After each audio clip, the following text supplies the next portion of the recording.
はいさい、キャプテンアビーンです。志村けんさんに憧れてアインおじさんを目指していたら、気づけばあっちゃめおじさんになっていました。今日もテンションはマンマミーヤ、俺なんかるないさ。ちなみに沖縄の方言ではいさいはこんにちは、アビーンは叫ぶ、あっちゃめはあっちゃめぐはにぎやかな踊りのこと。マンマミーヤはイタリア語でなんてこった、なんくるないさいはなんとかなるさ。そしてオーレはスペイン語由来の掛け声です。さて今回は11月22日に放映したアバブクラウズジャパンチャンネルのさよなら日本、トゥーさんとの軽井沢での心に残るお別れ旅行、国境を越えてつながる心から、なんと涙と笑いの編集秘話をお届けします。正直いろいろ思い出すと編集しながらデージ泣きそうになったわけさ。どんな裏話が飛び出すのか楽しみにしててね。この回の動画は YouTube 説明欄に URL を貼っておきますので、ぜひご覧ください。デージは沖縄の方言でとてもという意味です。今回の動画、実は完成までに1ヶ月もかかりました。なぜそんなに時間がかかったのか、少しだけ裏話をお話しします。今までにない構成で物語として届けたかったんです。トゥーさんとの初めての出会い、埼玉のホームステイ、初めての旅行、能登地震のあった石川県旅行、千葉のタケノコ狩り、日本太鼓の演奏、そして日本人との本当の意味での触れ合い、心のこもった誕生日会などドキュメンタリータッチに仕上げました。軽井沢の旅もただの観光動画ではありません。愛妃は声での出演ですが、そこにトゥーさんとの距離や温度感を表現したくて、ベトナム語をトゥーさんが愛妃に教えるシーンのような何気ない瞬間なども心の近さを表現できるように作りました。愛妃はこのような旅行企画のすべてを一人で企画しています。トゥーさんに喜んでもらうために全力で取り組んでいました。愛妃は字幕担当です。字幕も英語と日本語の両方でストーリー性を持たせて作りました。感情を伝えるためにタイミングや表現にまでこだわりました。トゥーさんや外国人の人たちへ、YouTube を見ていただいているすべての人たちへ、力を抜くことなく全力で作りました。だから作品を作り終えるとヘトヘトで、愛妃は数日間頭痛と吐き気で倒れてしまいました。それくらいに全ての時間をかけて作っています。でもアビーンも愛妃も大変ですが、できた動画を見ると疲れが吹っ飛びます。時には涙が出てくることも。こんな感じで入れ込みながら動画を作っています。世界中の皆さんが見てくれることを夢見ながら、果てしない旅路を愛妃と共に飛行している最中です。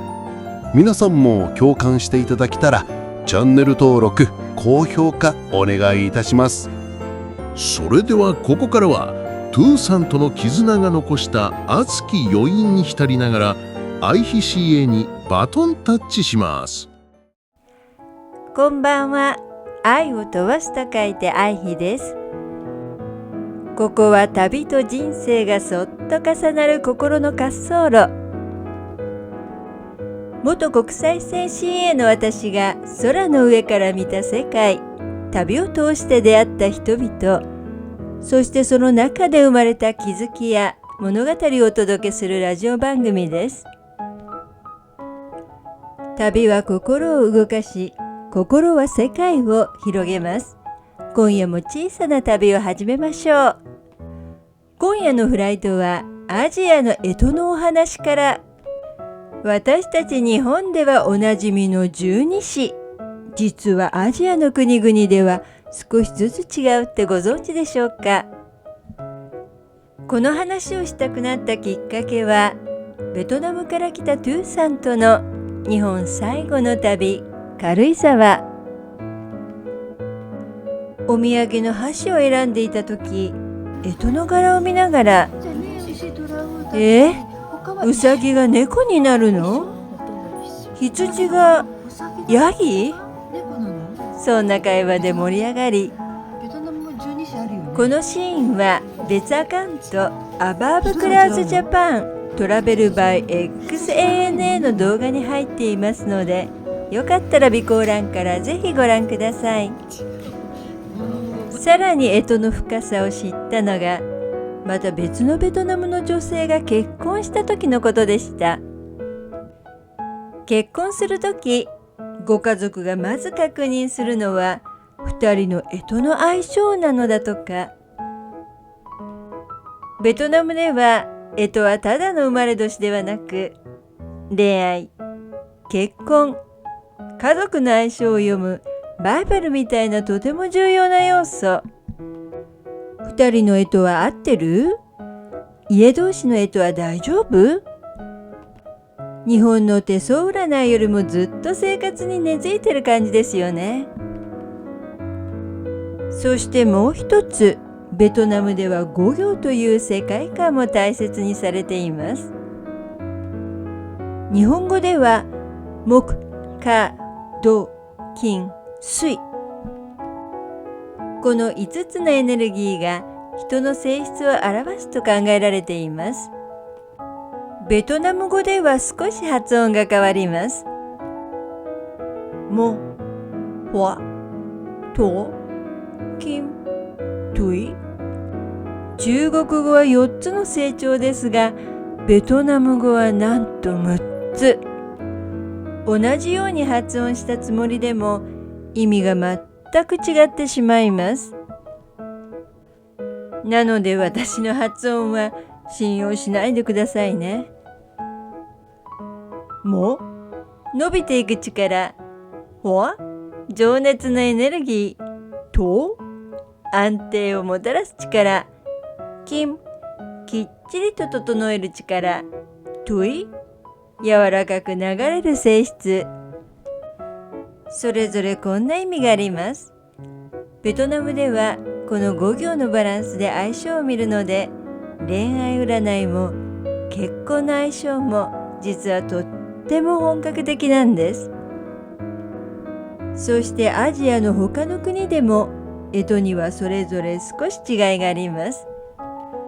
例えばタイ、ラオス、カンボジアではベトナムと同じく羊がヤギになっています。モンゴルでは羊がややヤギ寄りの動物として扱われています。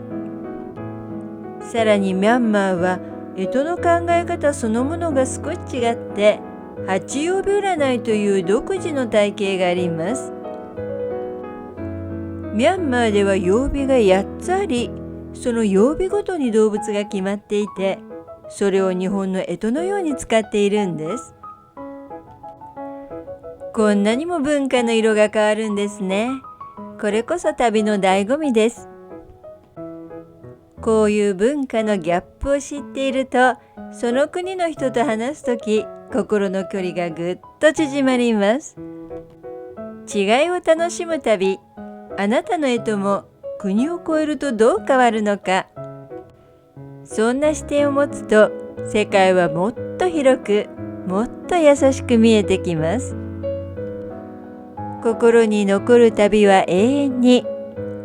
本日もラジオフライトにご搭乗いただき、ありがとうございました。